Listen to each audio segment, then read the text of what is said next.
Bonjour à tous chers téléspectateurs, nous allons aujourd'hui voir l'histoire d'une entreprise célèbre aujourd'hui pour ses voitures, et nommée l'entreprise Ferrari. C'est la première vidéo d'une longue série d'autres vidéos où je vous raconterai l'histoire d'entreprises qui vendaient des voitures. Commençons par la genèse.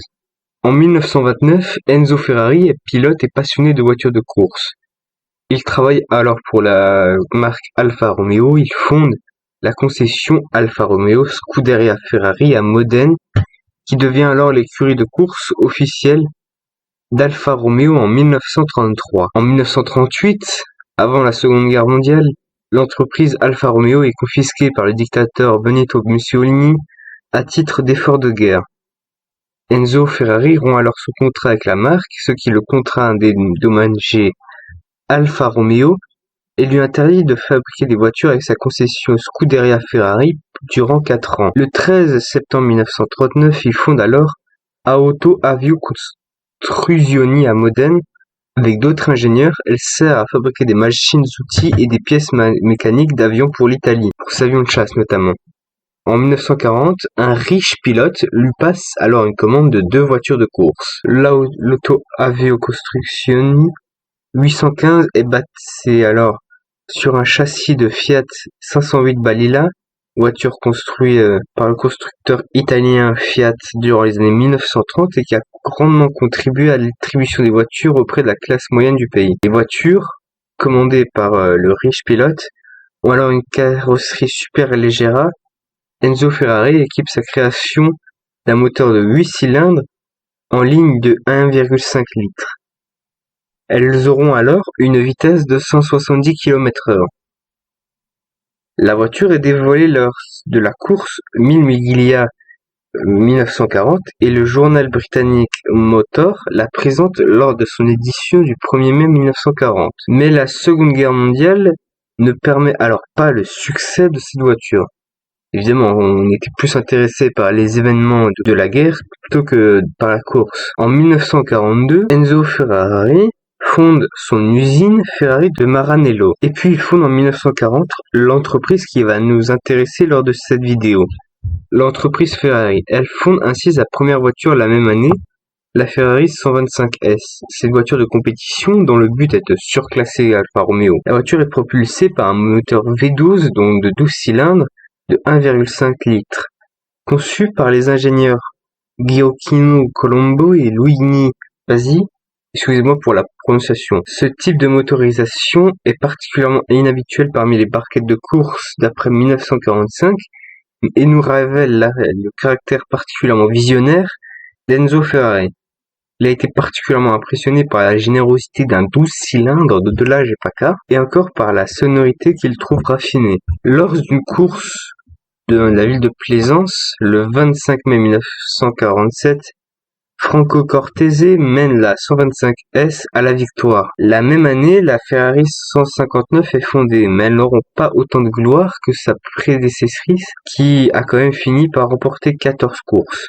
Elle fut remplacée la saison suivante par la Ferrari 166S. La Ferrari 159S ne sera en effet produite qu'à 2 exemplaires.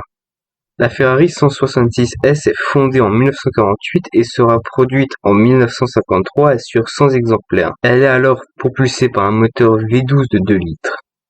Son nom 166 correspond à la cylindrée unitaire arrondie, 1995 cm3. Cette voiture participe à son premier Grand Prix automobile avec le pilote Igor Trubetskoy à Monaco. Elle est aussi la première Ferrari à remporter les 24 heures du Mans. Elle est aussi vainqueur à 2 reprises à la Targa Florio en 1948 et 1949, puis la Coupe de Spa en 1953. Elle termine également 2e du Rallye Paris. En 1950 est créée la Ferrari 275 F1. C'est une monoplace de compétition, elle fait ses débuts au Grand Prix automobile de Belgique 1950. La voiture est toujours équipée d'un moteur V12 de type 275 de 3322 cm3.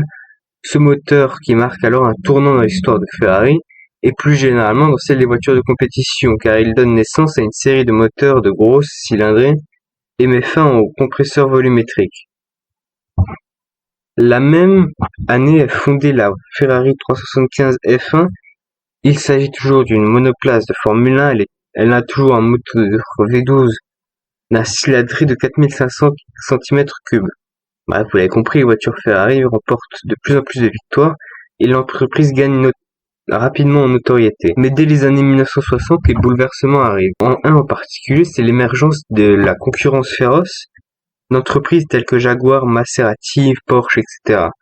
De plus, l'entreprise Ferrari est devenue une société anonyme sous le nom de Società Esercito Fabbriche Automobili e Corse, ou CEFAC. Dans la même période, le géant américain Ford se propose d'aider l'entreprise CEFAC. Néanmoins, l'accord entre les deux patrons des deux entreprises ne sera jamais signé.